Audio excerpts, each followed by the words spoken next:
Же две основные теории. Да. Одна теория, ну, назовем ее Киселева-Кызласова. Киселева-Кызласова, да. Другая Известно. теория, назовем ее Худякова. Еще кого-нибудь. Бутанаева. Виктора Яковлевича Бутанаева. Теория Худякова-Кызласова говорит о том, что... Худякова. Синкретическая. Сейчас что-нибудь сломается здесь. А это, значит, вот я излагаю уже теорию Гдыжекова. Значит, смотрите, речь идет о том, что кыргызы впервые распознаются, угадываются, прочитываются в китайских известиях о завоеваниях Шанью-Маде. Да. То есть возникает империя Хунну, и первое, что они делают, это идут на север и покоряют несколько народов. Причем там написано «владений» или «народов» в вариантах переводов, но в принципе там стоит слово «го», то есть «государство». И это там самый известный раскрученный Динлин-го. Также есть некие Хэйгу. Вот под ними подразумеваются киргизы. Ну и наши знаменитые уйгурские друзья. И все они упоминаются говоря о событиях 201 год, кажется. 221 года, кажется. Да, 201 год.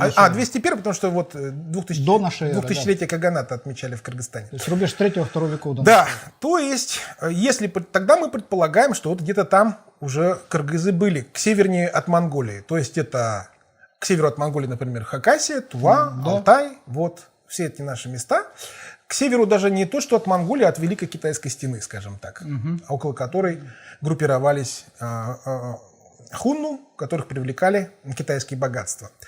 То есть это где-то конец, вторая половина первого тысячелетия до нашей эры.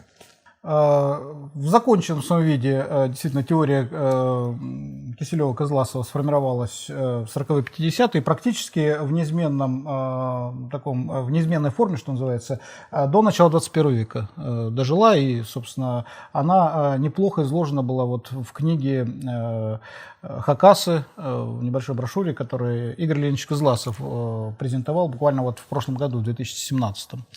Вот. Касалась она как раз-таки того, что у нас, насколько я понимаю, кыргызы в рамках, так сказать, гунских завоеваний появляются на территории Хакаско-Минусинской котловины. Самих гуннов у нас как таковых нет, во всяком случае, археологически, ну, я не припомню описания хотя бы одного погребального памятника гунского. Вот. Но народы, которые находились во власти гуннов, были. И даже как же гунский дворец на издана была целая, очень, с моей точки зрения, добротная монография Дмитрия Глебовича Савинова «Минусинская провинция Хунну». Рекомендую, дорогие друзья, очень интересная книга. Вот. Ну и, соответственно... Написано с большим юмором, кстати, да. По отношению к некоторым авторам особенно. Да, я это оценил тоже. Вот. Ну и, соответственно, значит, кыргызы, которые появляются здесь как некие носители гунской идеи, встречаются с племенами поздних тагарцев.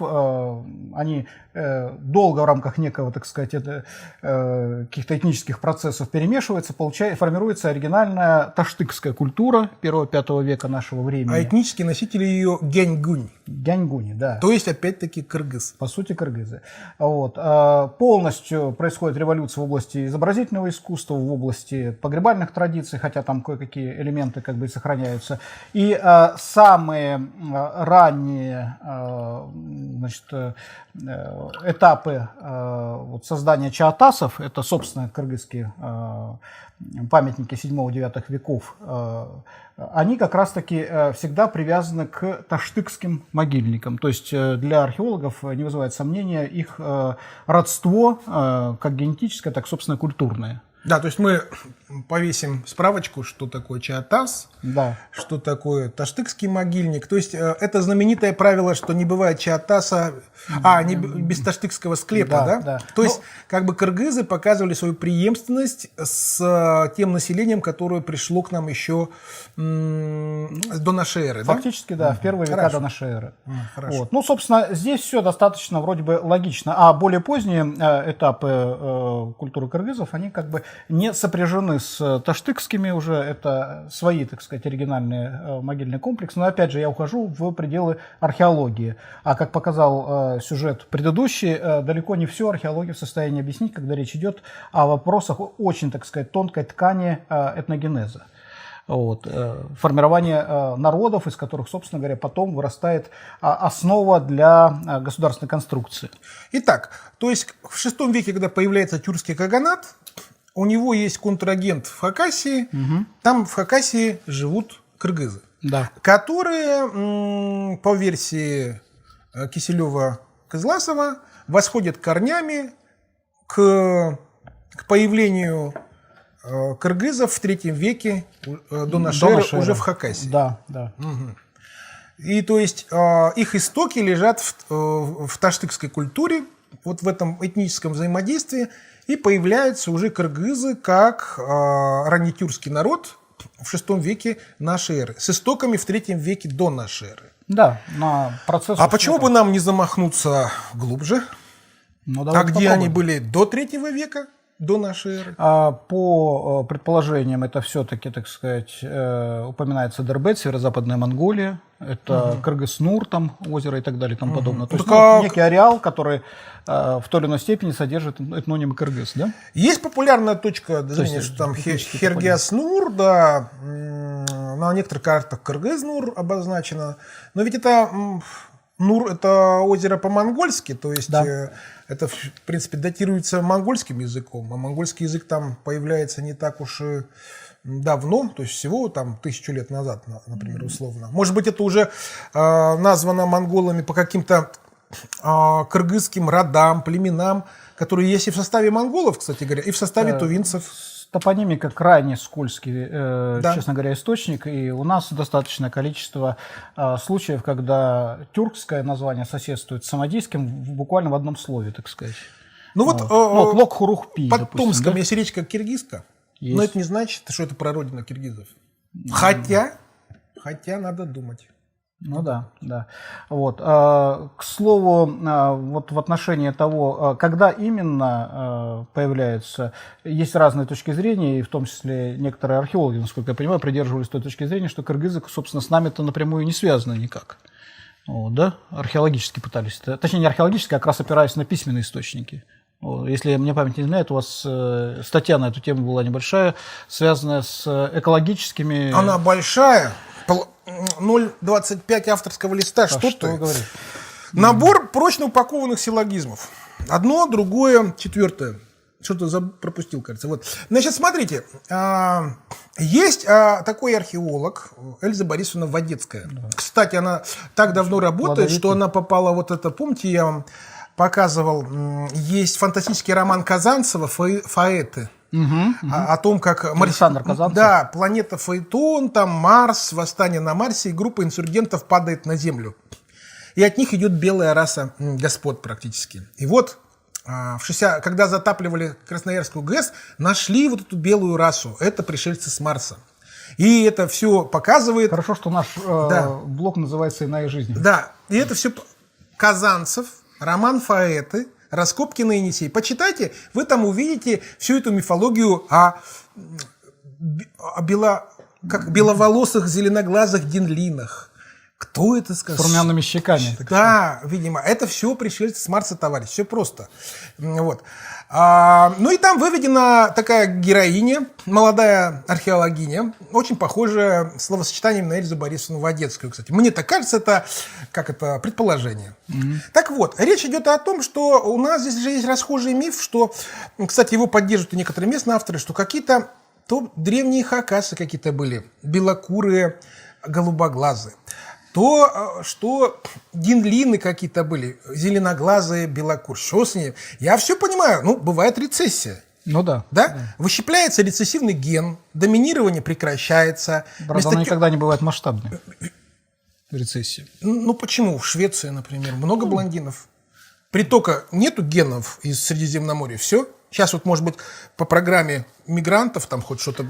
Обязательно. Посмотрим. Потемнеет. А наших любимых исландцев? Там блондинов зашкаливает. 6%, наверное, уже. Это что такое? А в Европе всего 2%. Так вот, речь идет о чем, товарищи? Здесь некоторая историографическая ошибка. Источниковедческая, точнее. Нигде в источниках не говорится о белокурости динлинов. Нигде. Это ошибка. Посмотрите китайские летописи одинлинных, и вы увидите, что там нигде ничего не написано о их внешности вообще, за исключением одного, что ниже колен у них растет шерсть, и ноги заканчиваются раздвоенными копытами. То есть не кошерно вообще-то какие-то они. Нет. Но, с другой стороны, повышенная волосатость ног, это может быть признаком европеоидности. Хорошо. У монголов что, волосатые ноги? Ну да, у некоторых народов Северного Алтая тоже это стало притчей во языцах, в фольклорах. Камус такой, да? Ниже колен. Интересно. Нет, товарищи, это ошибка. Вот я вам хочу сказать, что хотите, проверьте мои слова. Все летописи одинлинных выложены, ну, элементарно даже на сайте Википедии. В любом справочнике возьмите. О одинлинных не так много написано, и о внешности ничего не сказано. Вот. Тут путаница некоторая. Белокурыми выступают енисейские кыргызы именно. Причем они выступают в источниках и арабских, и персидских, и китайских. Они все их рисуют как блондинов, но они их рисуют как блондинов. Кстати, не всех. Они их рисуют как блондинов где-то в сообщениях 7-9 веков. Вот так. Но они тут же упоминают, что среди них есть и темные. Они считаются потомками китайского генерала Лилина. Ну, то есть у нас уже, опять-таки, кыргызы в 7-9 веках, опять-таки, не все блондины, а есть там среди них и темные. А сколько темных, не указаны процентные доли.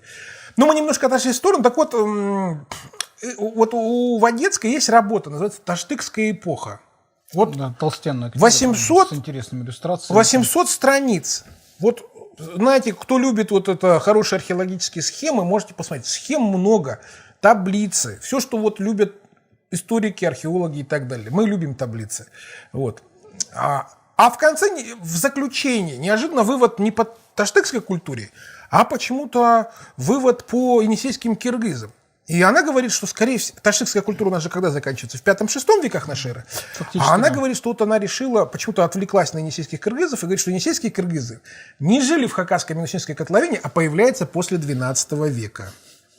Ну, товарищи, тут это неожиданно было. Поэтому вот представьте мои мучения. Я узнал, что она высказалась о киргизах, написала об этом в заключении. Я вынужден был 799 страниц галимой археологии. Таштык, Маштык там. Значит, этот обнаружен скелет зайца в северо-западном углу. Сопутствующий инвентарь отсутствует. Там, ты что, там всякие вот эти вот отклонения физического развития на костяках проанализированы. И только потом я дошел до киргизов и так и не понял, а почему, собственно, у автора такие выводы. Там она говорит, что в известиях о киргизах написано, что киргизы проживали в местности какой? Болотистой, таежной, где много елей, где растут березы. Ничего этого в Хакасии нет. Здравствуйте. У человека 50 сезонов работ в Хакасии. Как можно было не увидеть, что все берега степных рек поросли ивой, Ну да. березняки, а кругом горы с темнохвойной тайгой, ель. Там, по-моему, упоминаются еще черные козлы. А болото? Еще что? Нет, болот достаточно. Болото же у нас даже... Все ягоды собираем по болотам. Степные болота. Это И же горное есть болото. уникальная экологическая ситуация. Горные тоже. Вот. А говорит, что здесь нет горных козлов. Странно. Да нет, там и в наскальном Говорит, искусстве. одежда у киргизов, говорит, китайцы описывают одежду у киргизов, которая указывает на их какое-то восточно-туркестанское происхождение. Но там об одежде киргизов сказано китайцами, что одежда схожа с уйгурской. Так она и сейчас схожа. Вот посмотрите, уйгурскую одежду, хакасскую одежду. Да, даже у современных уйгуров, у которых большое влияние... Народы соседствовали там 1000 лет, Да, считай. она и сейчас похожа. Ну, я не вижу тут причин. И, говорит, привычки и нравы, говорит, тоже не походят, эти вот спортивные упражнения. Ну, то есть там джигитовка у киргизов описывается.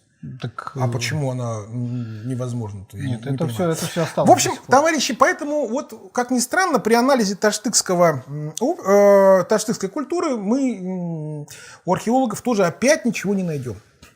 Давайте замахнемся все-таки глубже, дальше. Вот смотрите, если появляется таштыкская культура, то из каких элементов она состоит? Есть там какой-то субстрат тагарской, более древний? Что-то похожее на тагарское? Ну, Или это совсем новое население?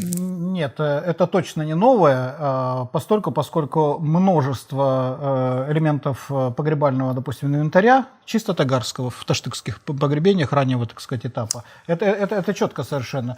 Скорее всего... А какой, извините, Леонид Ильич, тогда, может быть, субстрат найдем? Какой элемент привнесенный? Он на что похож? На гунов? Не на гунов? Явно, так сказать... Где его прародина? Тогда мы найдем резко вырастает динамизм у таштыкцев, так сказать, если посмотреть на вот эти планкиты с горы Тепсей, это воины, это тема, так сказать, воинских сражений, угона скота и прочее, чего раньше, в принципе, как бы в таком виде не было.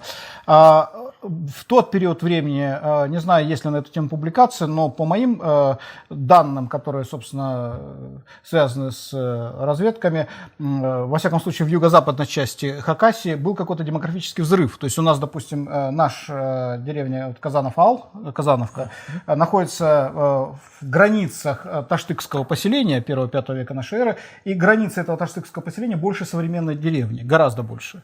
Это огромное, это на берегу реки Аскиз. И та же самая ситуация, мы можем зайти практически на любую высокую террасу и там найти таштыкский материал.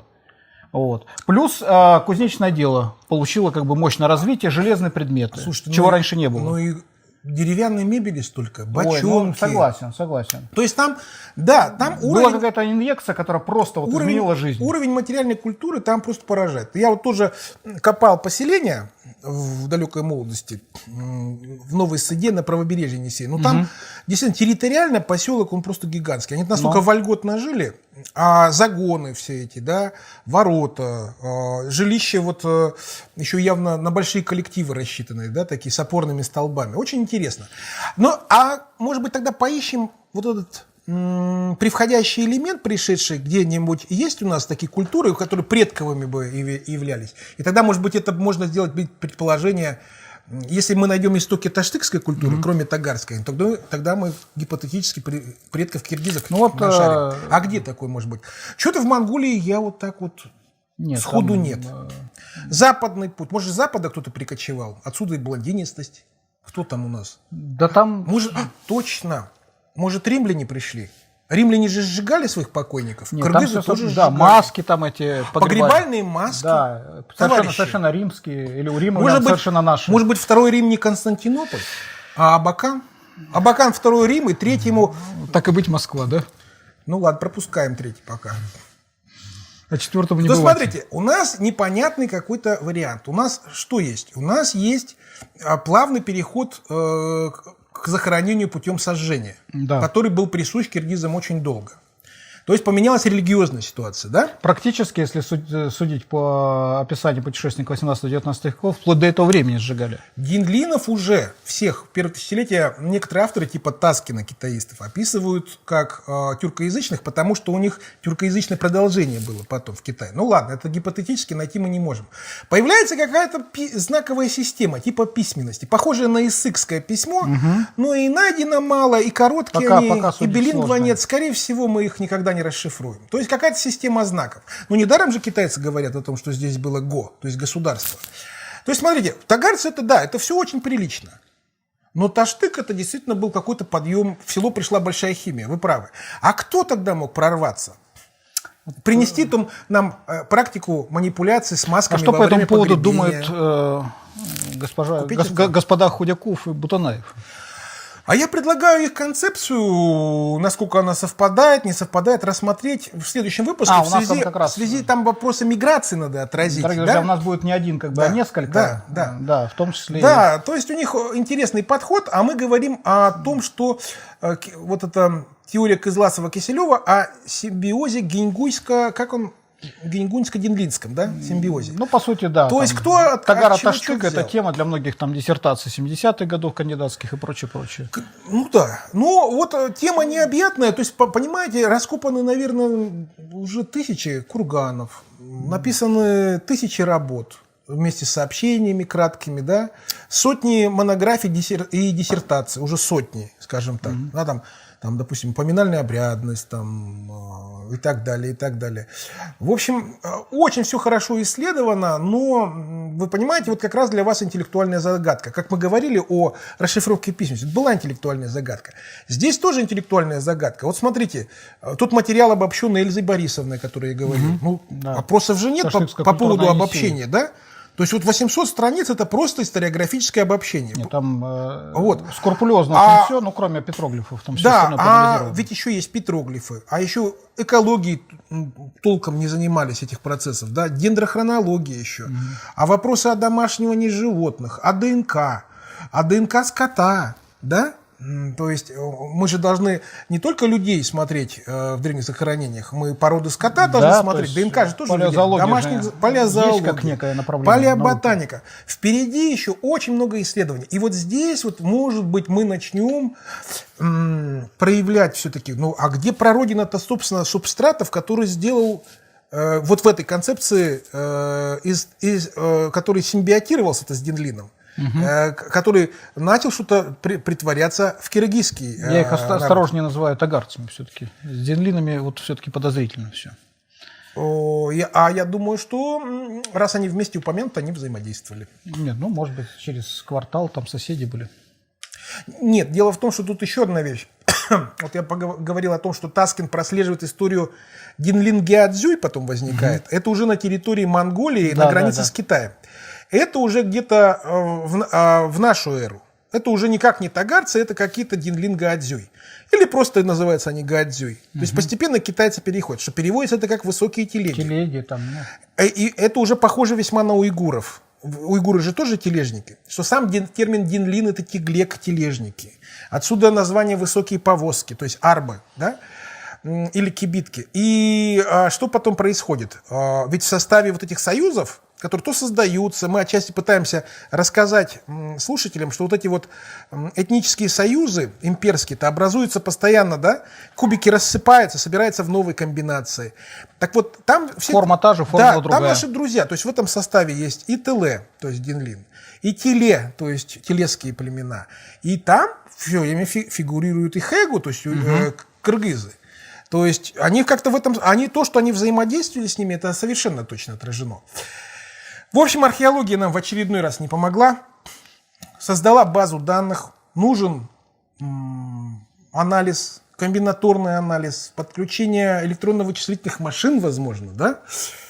Есть электронно-вычислительные машины? Есть, конечно. Вот. Базы данных созданы. Товарищи, давайте посмотреть закономерности. Причем база данных неплохая. Некоторые подписчики выражают сомнения в корректности тех или иных там исследований в советский период. Значит, кивая в сторону западных исследователей. Дорогие друзья, можно все что угодно обобщать на каком угодно техническом уровне, но десятки полевых сезонов с тысячами изученных памятников. Как основа информационная, конечно же, советская наука дает нам прекрасные образцы, в том числе и опубликованные в целом цикле сборников уровня археологии СССР «Степь Евразии в эпоху Средневековья». Да, известный, так сказать, сюжет.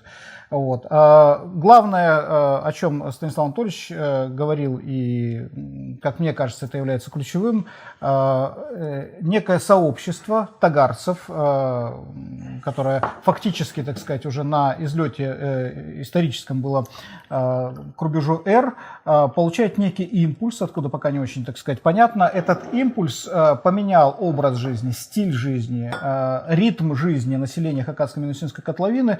Это привело, с одной стороны, к технологическим прорывам, к хозяйственным и, как следствие, к неким демографическим. Есть подозрение, что в тот период времени численность населения Минусинской котловины, ее плотность была достаточно высокой, и именно это легло в основу формирования государственности кыргызский каганат, который позже, об этом у нас пойдет речь уже в следующем сюжете, привел к созданию того, что условно, конечно же, условно мы называем степной империей, то есть огромное пространство, в пределах которого в качестве, так сказать, главной действующей силы были были наши средневековые кыргызы. А вот я хотел добавить, что, ну, как бы, есть же множество других точек зрения, причем связанных и с работами, опубликованных и в советской Киргизии, и в Кыргызстане. Ну, там, допустим, точка зрения Бернштама, точка зрения других исследователей. Мы это все попытаемся как-то отразить, да, отрефлексировать, но уже в следующей части, когда будем говорить о проблеме миграции. Сегодня мы практически этого не касались. Так что, если искать истоки кыргызского каганата, то, несомненно, их надо искать в пределах, так сказать, Центральной Азии. Оттуда импульсом... Нет. Этнические корни части населения. Потому что все-таки территория это корневая киргизов, давайте оставим за нами. Вот. Так она за нами и остается, так сказать. Она за нами осталась, кстати? Осталась. Нет уже тех кыргызов, а земля осталась. Ну почему же? Велика и обильна, кстати. Сёков, я могу спросить у Анжиганова, там еще куча народа, Хадахсина, Сёк, он скажет, мен Сёгом, это кыргыз. Вот, никуда ничего не делось. Ну так у нас более 26 фамилий, да? Куда от них деться-то? Все осталось на круге своей, но это тема дальнейших у нас рассуждений, дальнейших, так сказать, выпусков. Вот. Резюмируя, дорогие друзья, значит, я могу указать на то, что мы столкнулись примерно с той самой ситуацией, с которой сталкивались, когда говорили о тюркских каганатах. Речь идет о том, что есть некое, так сказать, ядро, некий народ, который на каком-то из этапов начинает доминировать и транслировать собственные наработки, собственные, что называется, технологии, собственный образ жизни на огромные территории. Спустя некоторое время, значит, появляется конкурент более успешный, и, собственно, жизнь продолжается. Примерно то же самое было и с кыргызским каганатом, но пока мы еще в самом-самом начале. VI век нашего времени знаменовался тем, что мы стали говорить о наличии на территории Хакаско-Минусинской Колыны в первую очередь, так сказать, как неком центре кыргызского государства. Да? Или я поторопился? Почему? Государство По-моему, было? как раз государство. Государство было, да? Ну что ж, впереди нас ждет масса увлекательных тем и приключений. Я надеюсь, что вот то, что вы сегодня услышали, в той или иной степени для вас было полезно. До новых встреч. Берегите себя. Спасибо. А я вот продолжу, значит, тогда отвечать на комментарии с конкретными вопросами и предлагаю, если у вас какой-то более частный формулируемый вопрос, задавайте, и мы его можем ответить как на сайте, так и здесь, в студии. Да, в любом случае, наша задача сделать так, чтобы история, культура, в том числе национальная, приносила пользу, работала на созидание. Это очень важно. До свидания.